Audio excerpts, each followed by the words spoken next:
Assalamualaikum warahmatullahi wabarakatuh. Alhamdulillah wassalatu wassalamu ala rasulillah wa ala alihi wa ashabihi wa man walah. Asyhadu an la ilaha illallah wahdahu la syarikalah wa asyhadu anna muhammadan abduhu wa rasuluh.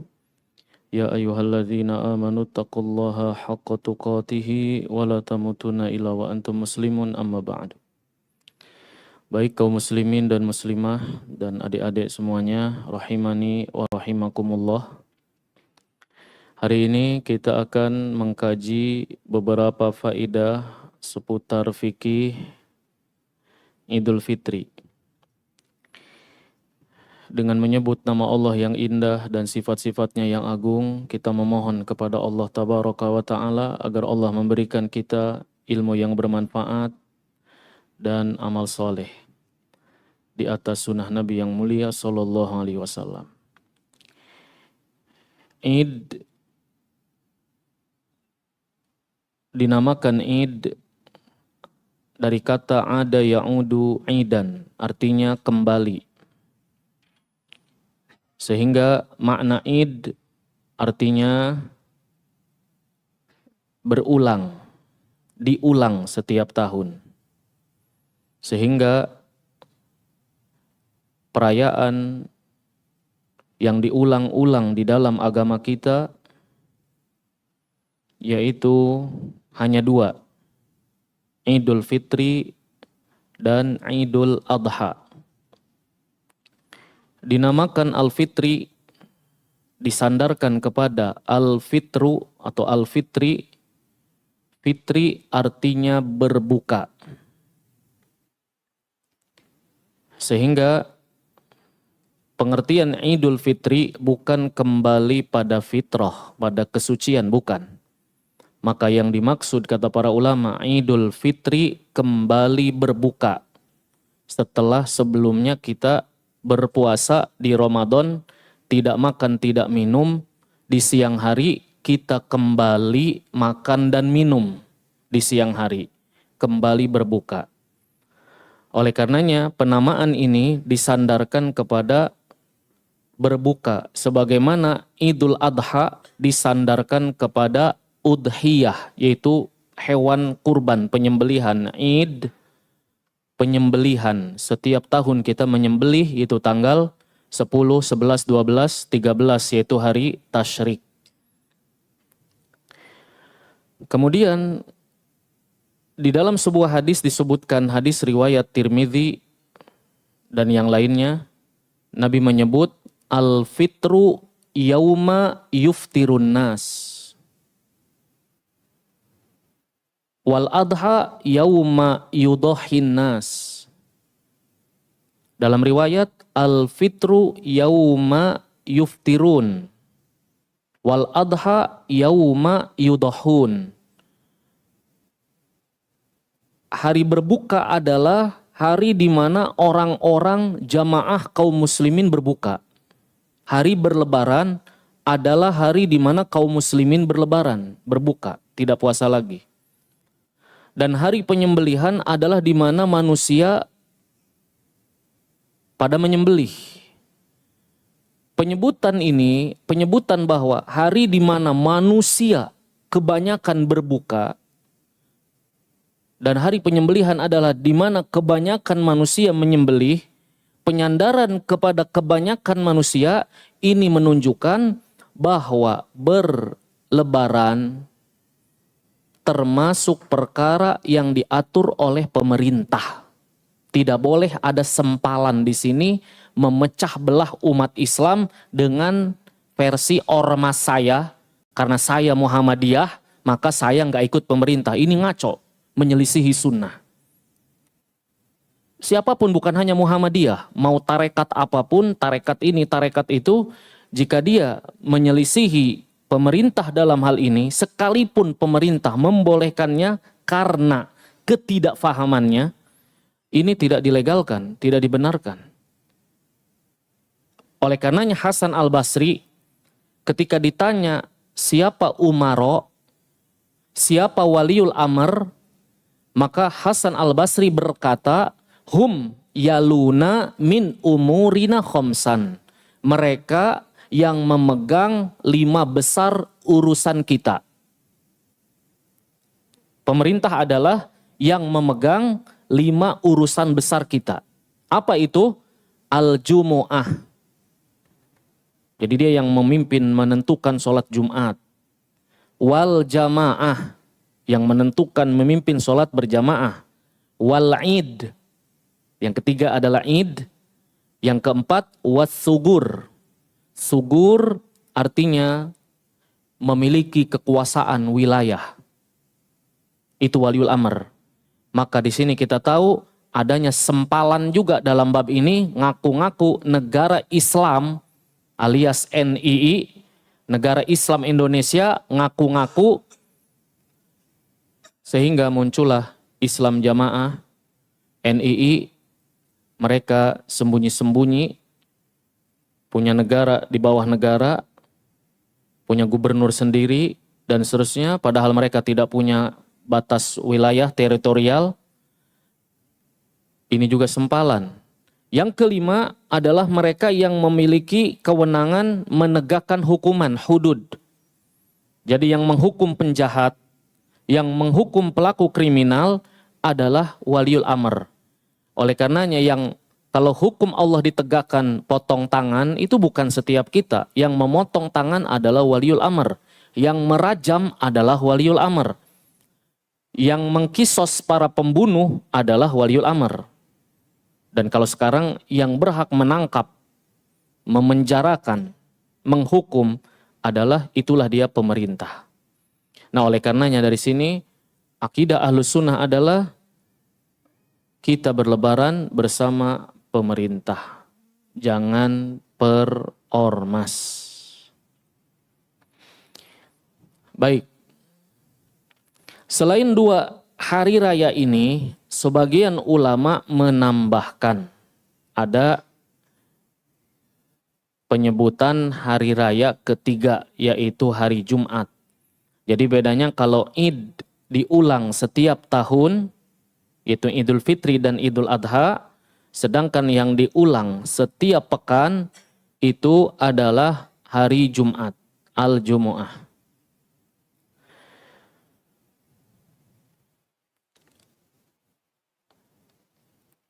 Kemudian pembahasan selanjutnya, karena hari raya dalam Islam cuma 2, oleh karenanya jalan yang terbaik dan hati-hati adalah kita tidak boleh merayakan hari-hari tertentu sebagai hari besar Islam. Saya ingat dulu di kampung itu, orang-orang kampung itu ada menamakan PHBI, Perayaan Hari Besar Islam. Ini jelas-jelas bid'ah dolalah. Kenapa? Karena di dalam Islam hari-hari besar itu sangat banyak. Besar ini menurut siapa pertanyaannya?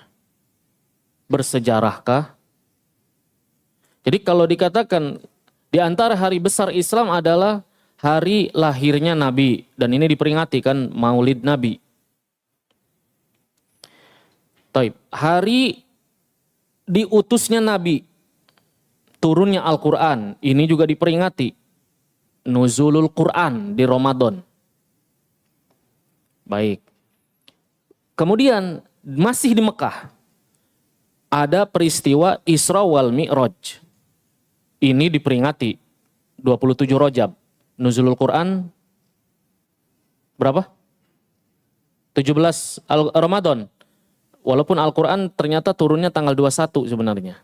Malam 21, malam Lailatul Qadar. Taib. Isra Mi'raj 3 ini diperingati. Ini pakai hawa nafsu.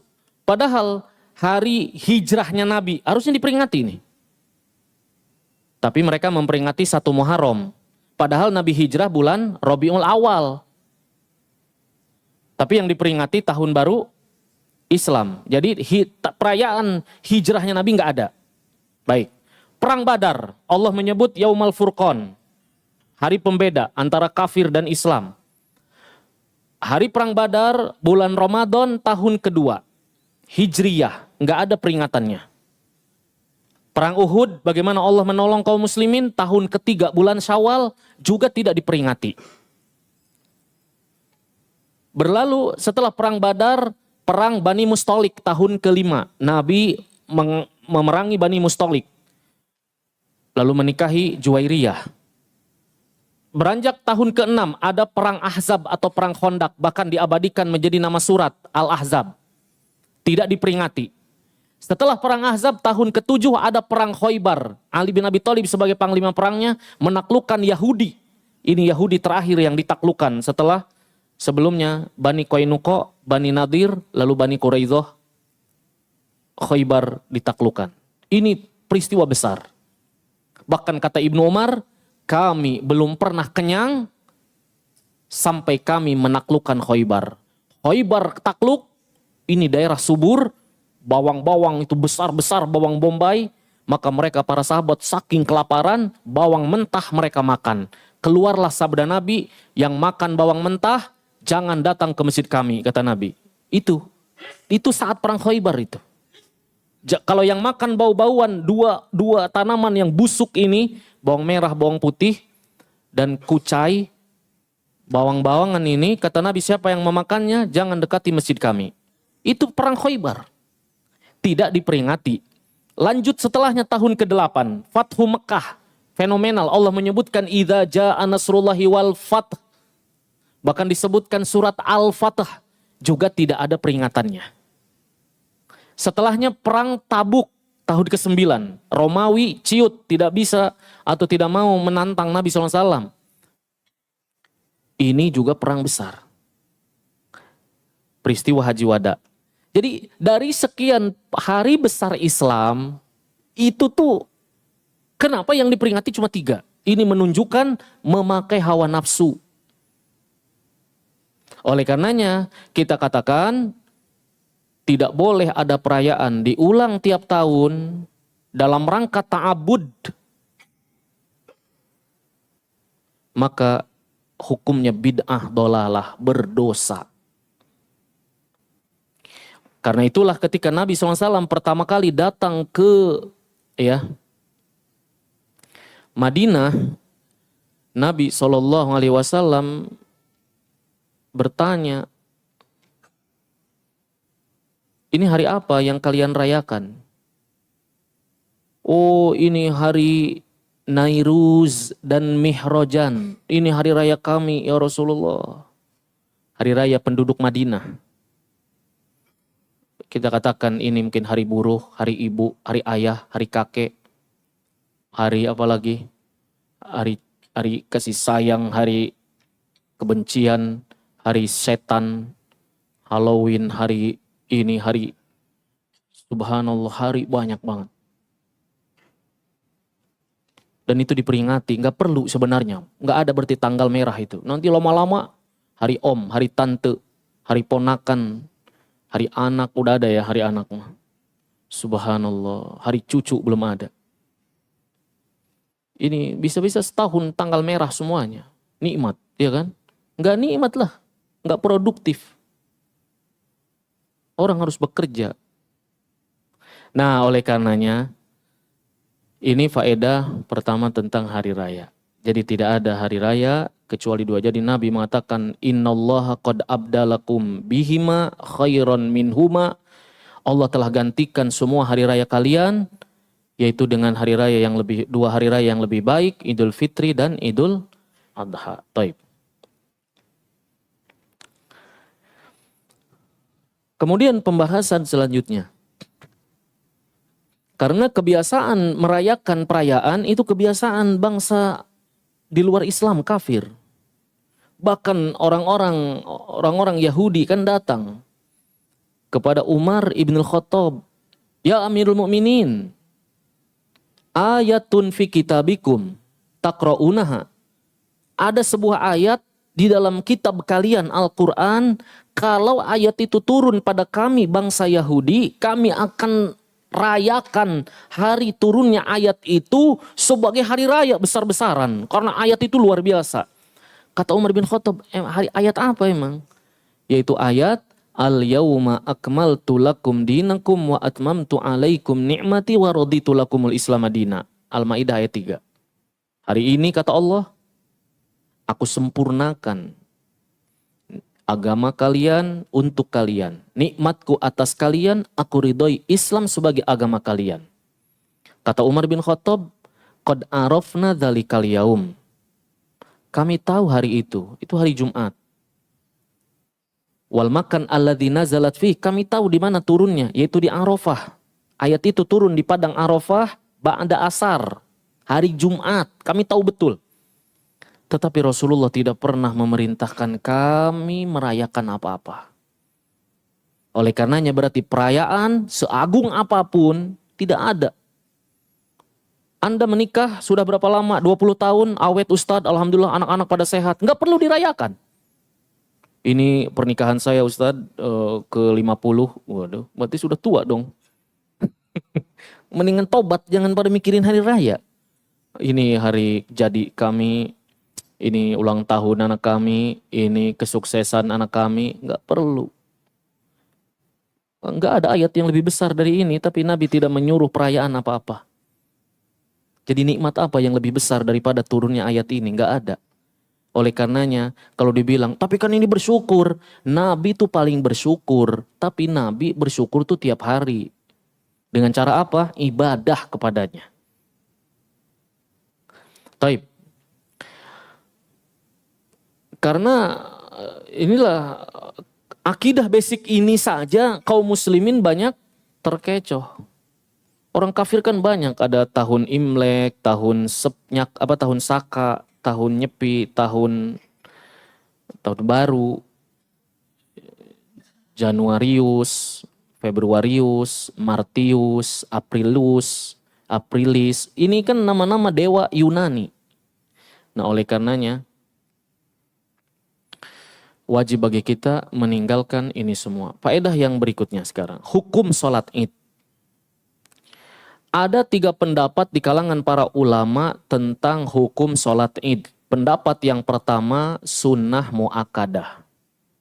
Ini pendapat madhab Malikiyah dan Syafi'iyah. Jadi hukumnya sunnah mu'akkadah. Dan ini pendapat jumhur mayoritas para ulama. Hukumnya sunnah. Dalil mereka apa? Dalil mereka adalah datang orang Arab Baduy kan bertanya, ya Rasulullah, ajarkan kepadaku tentang Islam. Kata Nabi, engkau wajib syahadat. Baik, saya sudah syahadat. Apa yang Allah wajibkan setelah syahadat? Khamsu sholawatin fil yaumi walailah. Sholat 5 waktu sehari semalam. Itu aja yang Allah wajibkan. Adakah sholat yang lain? Enggak ada, kata Nabi, kecuali engkau sholat sunnah. Berarti tidak ada sholat yang wajib kecuali engkau sholat sunnah. Berarti sholat yang Allah wajibkan hanya 5. Memasukkan sholat Id kepada sholat wajib tentu melanggar hadis ini. Atau bertentangan dengan hadis ini. Sholat Jumat itu pengganti sholat zuhur. Karena di waktu zuhur. Bukan sholat yang lain. Jumat sholat pengganti sholat zuhur. Karena kita tidak sholat zuhur, gantinya sholat Jumat bagi kita yang mukim. Bagi kita yang musafir, kembali kepada kaidah asal. Yang musafir tidak wajib sholat Jumat. Anda sholat zuhur. Kan begitu. Taib. Kemudian apalagi yang Allah wajibkan ya Rasulullah? Zakat, kata Nabi. Baik, zakat. Ada lagi kewajiban saya mengeluarkan harta dari harta saya? Enggak ada, kecuali kau sedekah. Berarti zakat dengan segala macamnya. Nah, berdasarkan hadis ini, berarti sholat selain sholat 5 waktu hukumnya sunnah mu'akkadah. Dan ini pendapat yang kuat. Ini pendapat madhab Imam Malik dan Imam Syafi'i. Dan para pengikutnya. Taib, pendapat yang kedua. Pendapat yang kedua berpendapat hukum sholat Id fardu kifayah. Seperti sholat jenazah. Wajib tapi cukup diwakili oleh sebagian orang. Kayak sholat jenazah. Kalau ada mayit meninggal, apa satu serua ini harus nyolatin jenazah itu? Enggak. Ada beberapa orang yang nyolatin sudah gugur kewajibannya, ya kan? Ini pendapat kedua ini pendapat Imam Ahmad dan ini pendapat beliau sendiri, menyendiri beliau nih. Nggak ada yang lain. Fardu kifayah. Kenapa beliau berpendapat fardu kifayah? Karena dalil-dalil menunjukkan bahwa sholat id itu ditekankan, diperintahkan, ditekankan. Tapi nggak sampai level wajib fardu ain. Karena sholat yang wajib fardu ain bagi setiap orang itu hanya sholat 5 waktu. Taib, kita lanjut pendapat yang ketiga. Ini yang masyhur di kalangan manhaj salaf. Karena memang para penggawanya banyaknya mutaakhirin. Pendapat yang ketiga ini, pendapat Abu Hanifah. Salah satu riwayat dari Imam Ahmad. Ibnu Taimiyah mendukung pendapat ini. Muridnya juga Ibnul Qayyim, juga As-Sun'ani, ulama dari Yaman, Asy-Syaukani juga. Kemudian Syekh Nasiruddin Syekh Abdurrahman As-Sa'di, gurunya Syekh Utsaimin, Syekh bin Baz, ya, dan Syekh Utsaimin. Mereka condong kepada pendapat sholat id adalah fardu ain. Jadi derajatnya berarti sama seperti sholat 5 waktu. Dalil mereka katanya, dalilnya nih. Karena Nabi menyuruh para wanita keluar sholat id. Bahkan para wanita haid, gadis-gadis yang dipingit,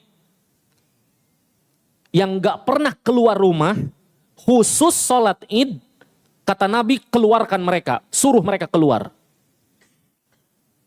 Hadir sholat id. Yang nifas, yang menyusui, yang haid, yang hamil, semua hadir. Lalu kata mereka, jika sholat 5 waktu, para wanita tidak wajib datang ke masjid. Padahal itu wajib, mereka harus tetap sholat. Nah, di sholat id ini mereka suruh hadir. Berarti menunjukkan ditekankan untuk diikuti. Hal ini menunjukkan wajib.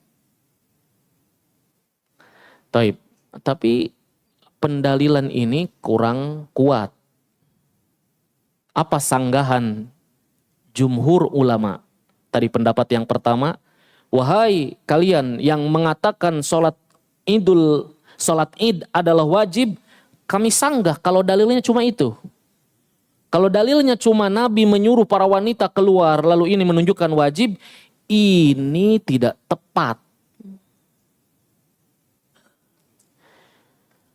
Karena ulama sepakat, wanita haid itu jelas tidak sholat. Mereka disuruh keluar, wanita nifas juga, jelas mereka nggak sholat. Mereka disuruh keluar, apa alasannya? Kata Nabi, liyashhadnal khaira, agar mereka menyaksikan, ini ilatnya. Agar mereka, dan Nabi menyuruh apa? Adapun haid, tolong jauh-jauh dari tempat sholat kami, dan mereka disuruh keluar tujuannya 2. Yashhadnal khair, menyaksikan kebaikan, syiar berkumpulnya kaum muslimin, wa da'watal muslimin, dan bagaimana kaum muslimin berdoa. Oleh karenanya, pendapat ini kata para ulama, Nabi menyuruh wanita itu keluar bukan karena kewajibannya, tapi karena ada syiar yang ingin diperlihatkan. Orang sekarang nyebutnya vibes-nya, suasananya. Iya. Yaitu banyak berzikir, takbir dan seterusnya. Ditambah kata para ulama, karena dalil yang tadi yang kita sebutkan orang Arab Baduy bertanya, apakah ada sholat yang Allah wajibkan? Seandainya sholat id itu wajib, Nabi akan mengatakan ada. Selain sholat, adakah sholat 5 waktu? Selain sholat 5 waktu ya Rasulullah yang Allah wajibkan? Tentu Nabi akan menjawab, ada. Yaitu tiap tahun ya, 2 kali. Tatkala Nabi diam, tidak menjelaskan ini, padahal di dalam kaedah takhirul bayan an waktil hajah, itu nggak boleh. Menunda penjelasan padahal sangat dibutuhkan, itu nggak boleh. Jadi Arab Badui ini kan datang bertanya, apa saja sholat yang Allah wajibkan? Kata Nabi, sholat 5 waktu. Dia bertanya lagi, apa ada sholat yang lain? Enggak ada, kata Nabi. Kenapa Nabi tidak mengatakan, ada 2 kali tiap tahun? Tatkala Nabi tidak berbicara itu, berarti menunjukkan bahwa sholat ini tidak wajib. Oleh karenanya, para ulama setelah berselisih tentang hukum, kita terlepas dari ketiga hukum yang dijabarkan oleh para ulama, tentu sebaiknya kita hadirlah, jangan tidur ya. Terlepas dari yang mengatakan sunnah muakkadah, lalu yang fardu kifayah atau fardu ain, maka semua ulama tentu menganjurkan jangan sampai meninggalkan sholat id. Nah sekarang timbul pertanyaan, bagaimana orang yang kelewatan sholat id, jalanan macet, atau muter-muter mapnya nggak ketemu. Di mana nih sholat id nih? Ternyata pas nyampe lokasi, sholatnya udah selesai. Ketinggalan sholat id. Atau ketiduran karena begadang. Mencari malam Lailatul Qadar. Udah lewat malam Lailatul Qadar, malam id. Udah bukan malam Lailatul Qadar. Pulang udah. Ya jadi. Nah intinya bagaimana kalau orang terlewat sholat id. Apakah dia harus mengqadha atau tidak? Ini ada 3 pendapat. Ada 3 pendapat di kalangan para ulama. Pendapat pertama, bagi siapa saja yang terlewat sholat id, maka dia sholat mengqadhanya sama pelaksanaannya seperti sholat id pada umumnya. Jadi dia sholat pulang sama keluarganya, pulang ke rumah, dia sholat Allahu Akbar, lalu dia takbir 7 kali, lalu dia baca Al-Fatihah surat, lalu rakaat pertama selesai, bangkit ke rakaat kedua, takbir 5 kali, lalu kemudian ruku dan sujud, kemudian salam. Cuma gak ada khutbah, gak usah. Sholat aja. Sholat 2 rakaat. Ini pendapat Ibnul Munzir. Pendapat kedua, pendapat pertama ini didukung oleh riwayat dari Anas bin Malik. Jadi ada riwayat disahihkan oleh Syekh Albani, kana Anas idza fatathu sholatul id ma'al imam. Anas bin Malik, beliau pernah terlewat sholat id, maka beliau mengumpulkan keluarganya yang belum sholat, lalu sholat bersama mereka persis seperti sholat id pada umumnya. 7 takbir, rakaat pertama, 5 takbir, rakaat kedua. Pendapat yang kedua sekarang, sholat bagi mereka yang terlewat sholat id, maka mereka pulang sholat sunnah 4 rakaat di rumah. Sholat 4 rakaat, sholat sunnah. Dalilnya apa? Ada riwayat disahihkan oleh Syekh Albani dan disahihkan oleh Ibnu Hajar dari Abdullah bin Mas'ud. Ini fatwa Ibnu Mas'ud. Man fatahul id ma'al imam fal yusolli arba'an. Siapa yang terlewat sholat id bersama imam, maka dia sholat 4 rakaat. 4 rakaat ini silahkan mau dua salam atau 4 rakaat sekaligus, atau 4 rakaat persis seperti sholat zuhur. Ada 3 tata cara pelaksanaan sholat yang 4 rakaat, sholat sunnah. Ini juga sama, kalau ditanya bagaimana Ustadz pelaksanaan sholat 4 rakaat sebelum zuhur. Jawabnya ada 3 tata cara kata para ulama. 2 salam, ini yang paling afdol. Atau 4 rakaat sekaligus. Atau 4 rakaat persis seperti sholat duhur. Loh Ustadz kok bisa sholat sunnah kok seperti sholat wajib? Boleh apa tidak? Boleh. Buktinya qobliyah subuh persis nggak seperti sholat subuh? Persis sudah ketiplek 2 rakaat, ya kan? Ya tidak masalah. Gitu ya, ada 3 pelaksanaan tadi, tata caranya. Pendapat yang ketiga, apa tadi? Pendapat pertama apa? Disuruh apa? Sholat 2 rakaat, persis seperti sholat id ya. Pendapat kedua, 4 rakaat, tapi ini nggak pakai takbir-takbir yang 7, nggak perlu. Ini sholat mutlak aja, 4 rakaat, sholat duha mungkin. Yang ketiga, nah ini pendapat yang ketiga, tidak perlu apa-apa, nggak perlu sholat apa-apa. Ya ketinggalan ya udah terlewat, udah. Ini, kalau yang tadi pendapat Ibnu Mas'ud dan itu dipilih oleh Ahmad, pendapat yang kedua tadi. Pendapat yang ketiga, ini pendapat Abu Hanifah dan dipilih oleh Syekh Utsaimin. Artinya tidak ada kewajiban apa-apa. Ustadz, kita pilih yang mana? Ya silahkan mau pilih yang mana. Ya, karena dalilnya pun diperselisihkan. Tapi pendapat yang pertama lebih kuat. Kenapa? Bagi mereka yang mendawamkan suatu amalan sunnah, maka dibolehkan bagi mereka mengqadha, ya kan? Contoh, kita ketinggalan sholat qobliyah subuh. Qobliyah subuh 2 rakaat kan, kita ketinggalan. Datang ke masjid, qomat. Kita belum sempat hingga ke bagian qobliyah subuh. Boleh nggak diqadha? Boleh setelahnya. Setelahnya waktu terlarang, tidak mengapa. Karena kita mengqadhanya. Sebagaimana hadis Nabi, ketika Nabi ba'da zuhur, datang tamu, bertanya tentang Islam, akhirnya Nabi ajarin tuh, nggak sempet Nabi sholat ba'diyah zuhur. Sampai datang waktu asar. Setelah sholat asar, beliau pulang ke rumahnya, ke rumah Ummu Salamah. Lalu Nabi sholat 2 rakaat. Ditanya oleh istrinya ini, ya Rasulullah, kenapa Anda sholat? Bukankah Anda melarang sholat setelah asar? Kata Nabi, ini sholat 2 rakaat ba'diyah zuhur diqadha. Karena tadi saya nggak sempat. Berarti menunjukkan mengqadha qobliyah subuh, ba'da subuh juga boleh. Walaupun kata Syekh Utsaimin, lebih baik kita mengqadhanya setelah terbit matahari, setelah syuruk. Agar terhindar dari waktu terlarang.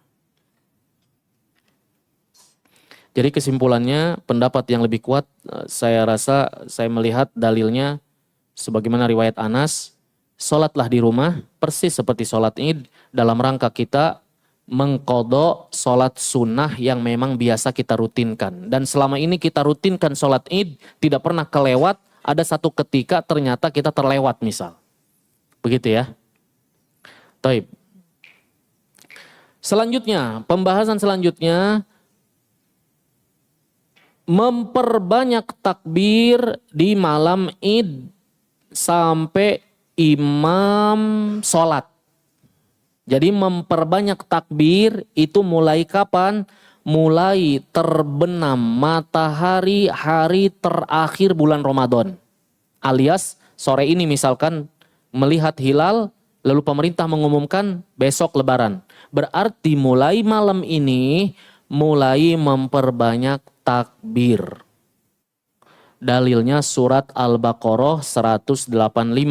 Allah mengatakan, walitukmilul iddata, agar kalian menyempurnakan bulan Ramadan, walitukabbirullaha ala mahadakum, agar kalian bertakbir kepada Allah atas hidayah yang Allah berikan. Jadi mulai malam id, makanya orang nyebutnya malam takbiran. Ya, tapi jangan di speaker ya, ngeganggu. Takbir aja takbir, perbanyak takbir.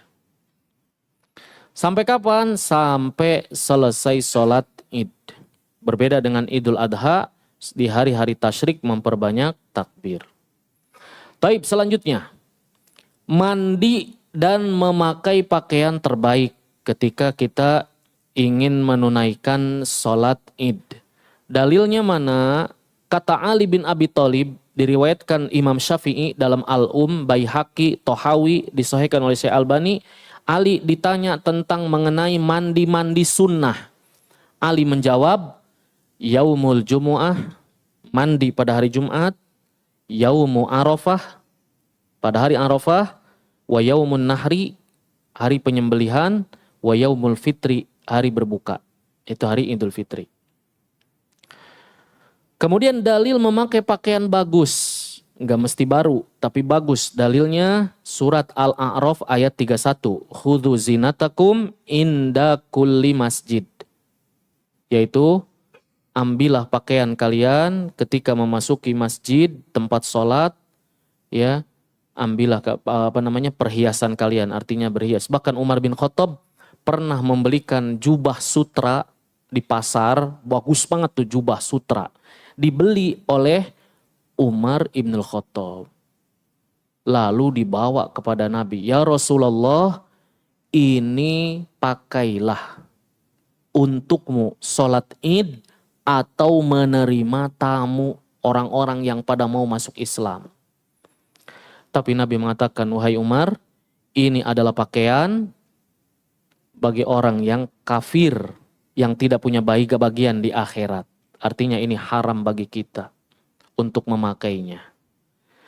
Yang jadi topik dari hadis ini adalah Umar membelikan jubah yang bagus untuk Nabi pakai di hari Id dan menyambut tamu. Berarti dan Nabi tidak mengingkari, berarti hari Id memang memakai pakaian terbaik. Taib, berikutnya, udah mandi, memakai pakaian terbaik, dianjurkan memakan kurma pada Idul Fitri sebelum berangkat sholat. Berbeda dengan Idul Adha, dianjurkan tidak makan dulu. Kalau minum bagaimana? Ya nggak apa-apa, ini makan. Pertanyaannya, berapa kurma yang dimakan? Nah ini kadang ada kekeliruan nih. Kita dianjurkan buka puasa dengan makan, kata Nabi, kalau kalian buka puasa, berbukalah dengan rutob, kurma basah yang muda.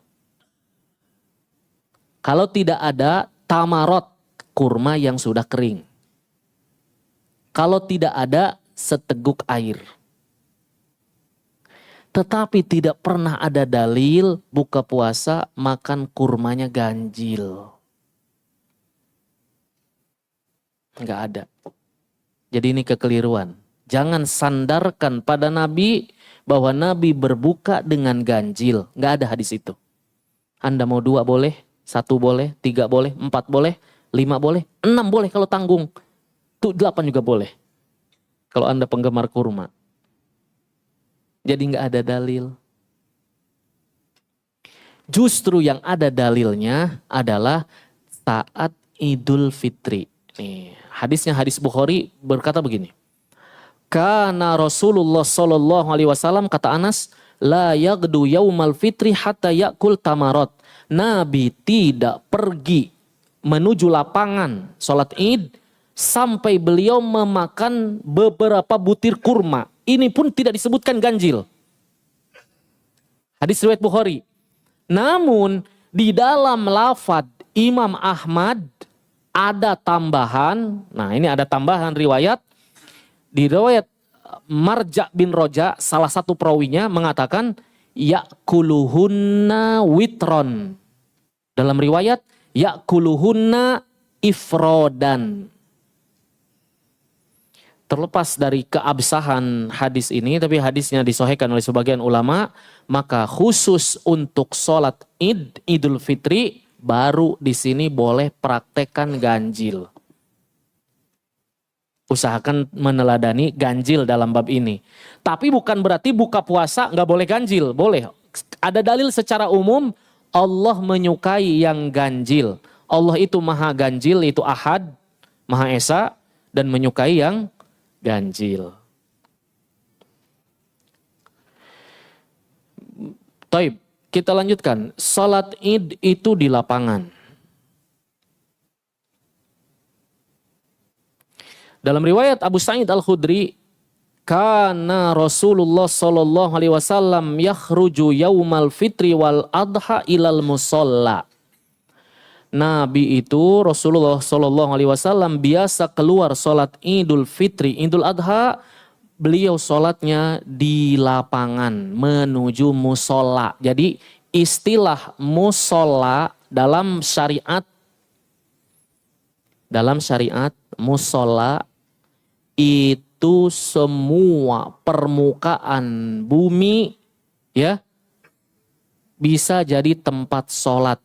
dan juga disebut masjid. Makanya kata Nabi, dijadikan bagi umatku seluruh muka bumi ini adalah masjid. Tetapi ketika penyebutan dua-duanya disebutkan secara khusus, maka masjid adalah bangunan, musola adalah tanah lapang, lapangan buat tempat sholat. Sholat Idul Fitri, Idul Adha, sholat istisqa, dan sholat jenazah. Maka sholat jenazah itu Nabi jarang di masjid, walaupun hukumnya boleh di dalam masjid.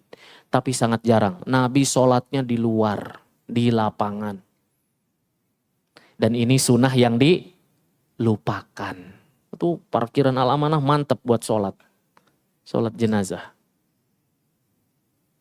Tapi geger nanti warga. Ini harus siap. Jangan karena demi suatu sunnah, tapi kita membuat gaduh, jangan. Enggak apa-apa, di dalam masjid boleh. Karena ada sahabat Nabi, Sahal bin Baidho, juga disolatkan oleh Nabi di tengah masjid. Jadi dua-duanya boleh. Walaupun keseringannya Nabi di sholat jenazah itu di lapangan. Taib, adapun sholat id. Nabi 9 kali sholat id semuanya di lapangan. Timbul pertanyaan, Ustadz bagaimana kalau Masjidil Haram? Dari dulu penduduk Mekah itu sholatnya di Masjidil Haram. Tidak pernah di lapangan. Kenapa? Hah? Karena Mekah itu nggak punya lapangan. Karena dia pegunungan. Jadi pegunungan di situ lembah. Nah, iya, jadinya di situ tanahnya. Paling lapangnya di situ. Maka itulah di Ka'bah itulah area orang tawaf, ya orang di situ sholat. Dan di Mekah itu susah nyari lapangan. Karena bebatuan semuanya. Tebing. Makanya kalau hujan, yang paling banjir ya Mekah, Ka'bah itu. Makanya kalau lihat sekarang itu semuanya itu dikelilingi pegunungan, batu. Oleh karenanya kata para ulama, khusus Masjidil Haram ini difatwakan juga oleh Imam Syafi'i, mereka yang terbaik sholatnya memang di Masjidil Haram. Dan itu tempat terbaik. Ya. Baik, jadi Nabi sholatnya di lapangan ya. Kita lanjutkan berjalan kaki menuju lapangan. Di dalam Sahih Bukhari kita dianjurkan berjalan kaki dan menyelisihi jalan yang berbeda ketika datang dan pulang. Sebagaimana hadis dari Jabir bin Abdullah, kana Nabi sallallahu alaihi wasallam idza kana yaumu id khalafat tariq. Kana ya'til id masyian. Beliau datang berjalan kaki wa yarji'u fi ghairi tariq alladhi ibtada'a fih. Beliau mendatangi lapangan salat Id dengan berjalan kaki, lalu beliau kembali pulang melalui jalan yang berbeda dari jalan yang beliau lewati saat berangkat. Hikmahnya apa? Agar makin banyak ketemu orang, ucapan salam, dan juga kata sebagian ulama agar ketemu orang-orang fakir, miskin, bisa sedekah, dan agar tempat yang kita lewati menjadi saksi pada hari kiamat. Taib. Waktu sholat id sekarang. Sholat id itu dimulai di waktu syuruk. Bahkan dulu pernah ada di zaman seorang sahabat yaitu Abdullah bin Busr. Beliau sholat Idul Fitri, Idul Adha, ya baru dimulai jam 8 begitu. Kata beliau, ini sungguh ya keterlaluan imam menyelisihi sunnah, kata beliau. Imam menyelisihi sunnah. Gubernur maksudnya saat itu di Madinah menyelisihi sunnah. Kenapa? Kami dahulu bersama Nabi sholat id, jam seperti ini kami sudah selesai sholat. Ini baru mulai. Dan ini jelas berarti menunjukkan, kata para ulama, menyegerakan sholat id yaitu di awal waktu syuruk. Ya. Dan ini ditekankan dalam Idul Adha agar manusia bisa segera menyembelih dan boleh dilonggarkan, dimundurkan sedikit pada saat Idul Fitri dalam rangka memberi kesempatan orang untuk membayar zakatul fitri. Taib. Kemudian selanjutnya, tidak ada azan dan iqamat pada sholat Id. Dari Jabir bin Samurah, beliau berkata, "Sholaitu ma'a Rasulillah sallallahu alaihi wasallam al-idaini ghaira marah wala maratain." Saya sholat Id, Idul Fitri, Idul Adha bukan sekali dua kali bersama Nabi. Beliau sholat tanpa azan, tanpa iqamah. Ibnu Abbas juga berkata, "Innahu lam yakun yu'adzan bis shalah yaumal fitri. Innamal khutbah ba'da shalah." Bahwa sholat Idul Fitri Nabi tidak pernah menyuruh mengumandangkan azan. Yang ada adalah khutbah setelah sholat. Di sini dalil kata para ulama, ini namanya sunnah tarkiyah. Jadi sunnah Nabi itu ada sunnah fi'liyah dan ada sunnah tarkiyah. Fi'liyah maksudnya yaitu amalan-amalan yang Nabi lakukan, maka itu sunnah. Dan amalan-amalan yang Nabi tinggalkan, maka meninggalkannya itu yang sunnah. Yang Nabi lakukan itu sunnah, yang Nabi tidak lakukan berarti meninggalkannya itu sunnah. Melakukannya sunnah, meninggalkan apa yang Nabi tinggalkan, maka meninggalkannya adalah sunnah.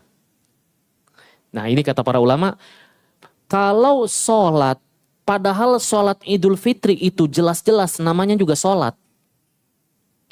Dan Nabi sangat butuh untuk manggil orang, ya kan? Barangkali orang masih pada di rumah. Allahu Akbar, Allahu Akbar. Wah udah azan nih, ayo pada ke masjid, pada ke lapangan. Kan sangat butuh orang-orang supaya pada datang ke lapangan. Tapi Nabi tidak menyuruh Bilal azan. Berarti menunjukkan tidak azannya Nabi atau tidak menyuruhnya Nabi pada Bilal untuk azan berarti menunjukkan yang sunnah pada sholat Id adalah tidak azan. Kenapa sholat duhur kita azan? Karena Nabi menyuruh Bilal azan. Berarti azan pada sholat zuhur wajib. Nabi tidak pernah meninggalkannya, itu pengumuman waktu sholat.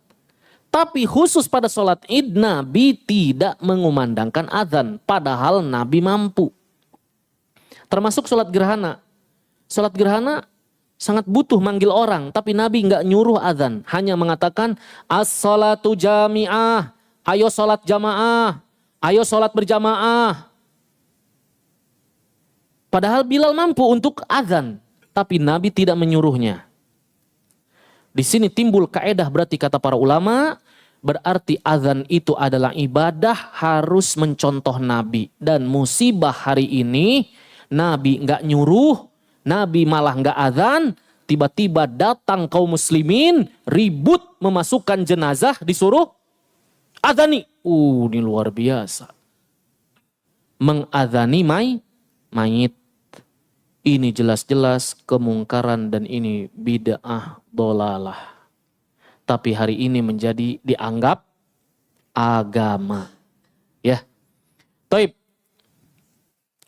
Dalam riwayat berikutnya, faedah selanjutnya, kita percepat agar kita sampai ke tata caranya. Imam diusahakan walaupun sholat di lapangan tetap memakai sutroh. Karena dalam riwayat Bukhari Muslim, anna Nabiya sallallahu alaihi wasallam kana turkazul harbah qudamahu. Nabi ketika sholat Id ditancapkan untuk beliau sebuah tombak pendek di hadapannya ketika sholat Idul Fitri dan Idul Adha. Kemudian beliau menghadap tombak tersebut. Karena Nabi sholatnya di lapangan, tentu tidak ada sutroh, maka Nabi bawa sendiri seukuran ini nih, seukuran bendera ini nih, tombak pendek, semacam belati itu tombak pendek. Nah, beliau tancapkan itu untuk menghadap sutroh di lapangan. Tentu ini bagi imam ya, karena sutroh makmum adalah cukup diwakili sutroh imam. Kemudian timbul pembahasan selanjutnya, tidak ada sholat sunnah qobliyah dan ba'diyah, sholat Id. Ibnu Abbas pernah berkata, Anna Nabiya sallallahu alaihi wasallam kharaja shalla yaumal fitri rakaataini. Beliau salat yaumul Id, Idul Fitri 2 rakaat. Lam yusolli qablaha wala ba'daha. Beliau tidak pernah salat sebelumnya dan tidak salat setelahnya. Pertanyaannya, para ulama membahas ini. Bolehkah kita ke lapangan lalu kita salat? Boleh apa tidak? Hah? Imam kan belum datang nih, kita datang ke lapangan, lalu kita sholat 2 rakaat, boleh apa tidak? Kata Ibnu Abbas, Nabi sholat Idul Fitri, Nabi cuma sholat 2 rakaat, Idul Fitri 2 rakaat. Tidak sholat sebelumnya, tidak sholat setelahnya. Apa ada larangan di sini? Hah? Ada larangan nggak?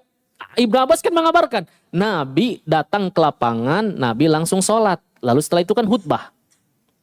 Tidak sholat sebelumnya, tidak sholat setelahnya. Nggak ada qobliyah ba'diyah, nggak ada. Pertanyaannya, kita datang ke lapangan, lalu kita sholat. Boleh apa tidak? Jawab. Agama harus jelas. Hah? Sholat duha juga boleh. Di lapangan bukan tahiyat lapangan. Tapi kalau mau sholat, kata sebagian ulama tidak dilarang. Jadi jangan dicela. Kenapa? Itu waktu duha. Anda mau datang sholat, bukan tahiyat lapangan, bukan. Kalau di masjid jelas tahiyatul masjid. Kalau di lapangan gak ada tahiyat musola. Lapangan gak ada. Tapi Anda sambil nunggu imam belum datang, Anda sholat. Duha. Awal waktu. Jangan dicela. Duduk Anda. Gak boleh. Karena kata Ibnu Abbas, tidak sholat sebelum. Ini kan lagi menceritakan Nabi. Kalau imam iya, imam datang, langsung sholat, langsung khutbah, pulang, selesai. Itu menceritakan keadaan Nabi. Oleh karenanya, maka di sini berarti ada pandangan seandainya ada orang yang sholat, jangan kita ingkari. Tapi sebaik-baik petunjuk Nabi, ucapan Ibnu Abbas ini, yang terbaik jangan sholat. Selesaikan dulu sholat Id, Anda mau sholat duha, nanti aja pulang di rumah. Itu yang terbaik. Taib. Karena ada riwayat, setelah sholat Id, Nabi pulang ke rumahnya, kata diriwayatkan Ibnu Majah dari Abu Sa'id Al-Khudri, kana Rasulullah sallallahu alaihi wasallam la yusolli qoblal Id syai'an fa idza raja'a ila manzilihi shalah rakaataini. Beliau ketika pulang sholat Id, beliau sholat 2 rakaat. Ini menunjukkan sepertinya ini sholat duha beliau. Taib, pembahasan yang selanjutnya. Yang sunnah adalah sholat Id itu mendahulukan sholat sebelum khutbah. Berbeda dengan sholat Jumat. Kalau Jumat apa dulu? Khutbah dulu baru sholat. Kalau sholat Id, sholat dulu baru khutbah. Makanya kata Abu Sa'id Al-Khudri, Rasulullah dulu memulai Idul Fitri, Idul Adha dengan sholat. Setelah sholat beliau berkhutbah. Lalu kemudian beliau pergi ke belakang menasihati kaum wanita. Sampai datang Marwan bin Al-Hakam, gubernur Madinah. Dia ternyata akhirnya merubah sunnah Nabi. Dia membawa mimbar. Mimbar dibawa ke lapangan. Padahal Nabi belum pernah pakai mimbar kalau di lapangan. Nabi berdiri di tanah. Nggak pakai mimbar. Mimbarnya kan tiga tingkat. Itu di Masjid Nabawi, nggak dibawa-bawa. Jadi Nabi khutbahnya di atas tanah. Kadang beliau pegangan tongkat. Nabi, tidak pernah di atas mimbar. Nah, di zaman Marwan, dia ini mimbar Madinah, Masjid Nabawi dikeluarkan, dibawa ke lapangan. Dan masalahnya lagi bukan cuma mimbar. Dia langsung naik mimbar dan khutbah. Belum sholat Id. Langsung ceramah. Ditarik oleh Abu Sa'id Al-Khudri. Engkau merubah sunnah.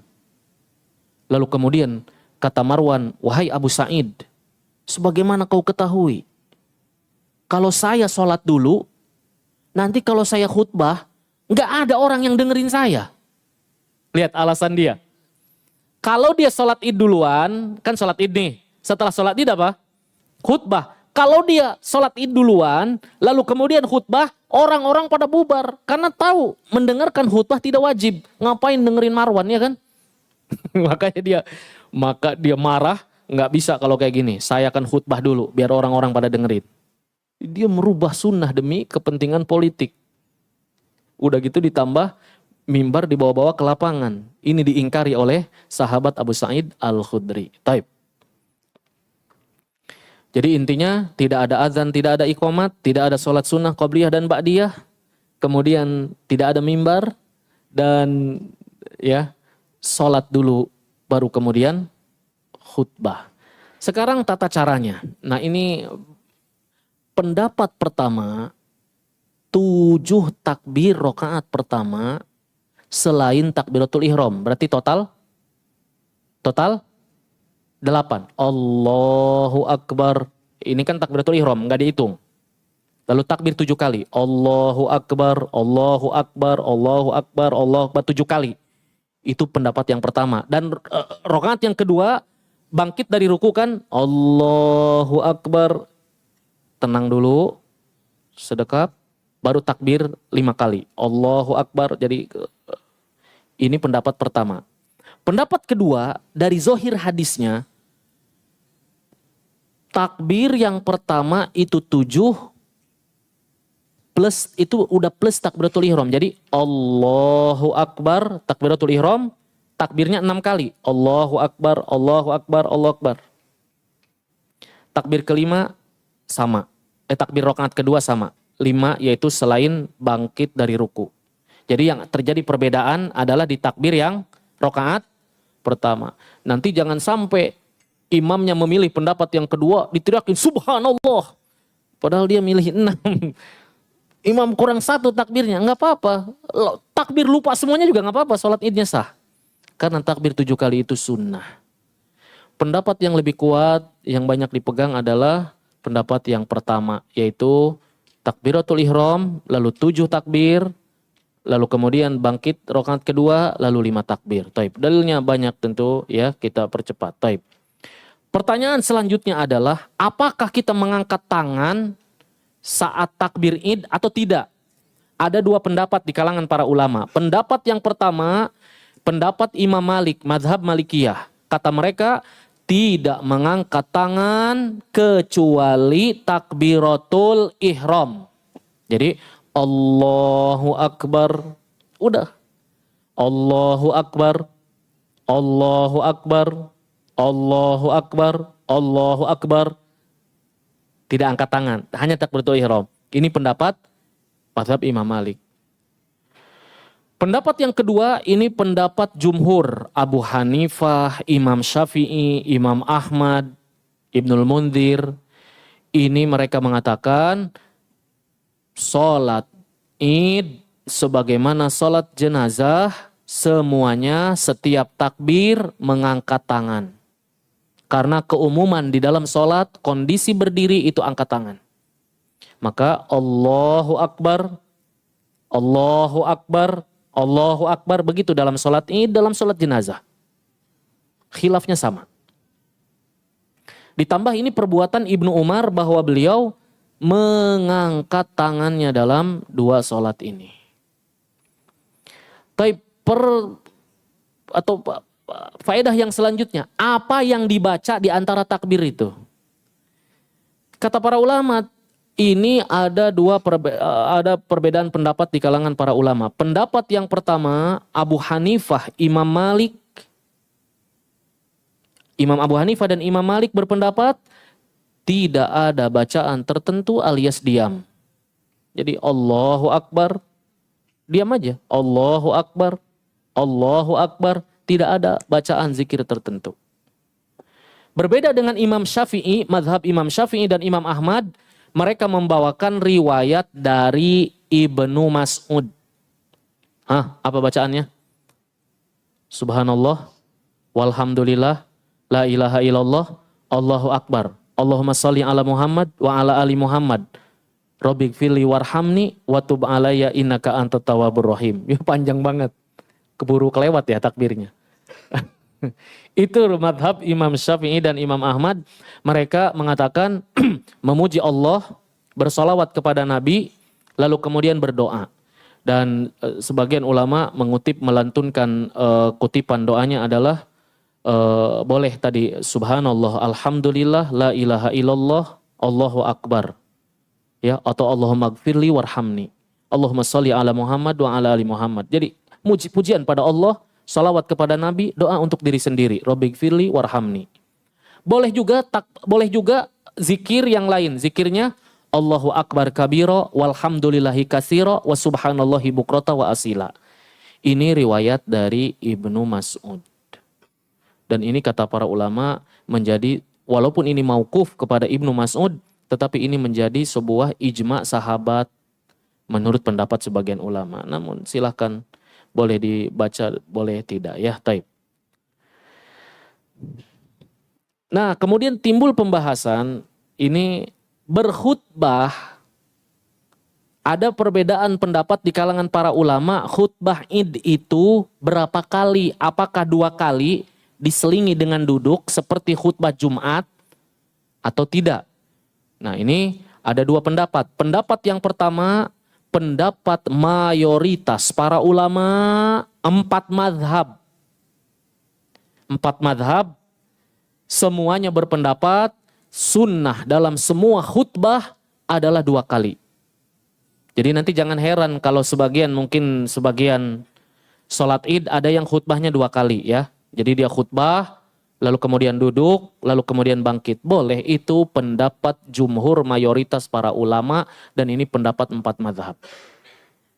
Tetapi sandaran mereka hadisnya dhaif. Sandaran mereka hadisnya dhaif, yaitu dari Ibnu Majah bahwa kharaja Rasulullah sallallahu alaihi wasallam yauma fitrin aw adha fa khataba qa'iman summa qa'ada summa qama. Beliau pernah salat Idul Fitri, Idul Adha, beliau berkhutbah berdiri, lalu beliau duduk sejenak, lalu kemudian beliau berdiri lagi. Tapi kata para ulama ini hadisnya dhaif alias mungkar. Taib, hadis itu dhaif, tapi Imam Syafi'i membawakan dalil dari riwayat tabi'in alias riwayat mursal. Dari seorang tabi'in fuqaha us-sab'ah yaitu Ubaidullah bin Abdullah bin Utbah, bahwa sunnah khutbah bagi imam di sholat Id, 2 sholat Id adalah 2 khutbah diiringi dengan duduk. Itu ucapan beliau. Tapi ini ucapan mursal kata para ulama, walaupun dia faqih penduduk Madinah. Sehingga kesimpulannya ini pendapat yang pertama, mayoritas para ulama memilih 2. Tetapi pendapat yang kedua, dan ini pendapat sebagian ulama, khutbah Idul Fitri, Idul Adha zahirnya cuma 1 kali, tidak ada 2 khutbah.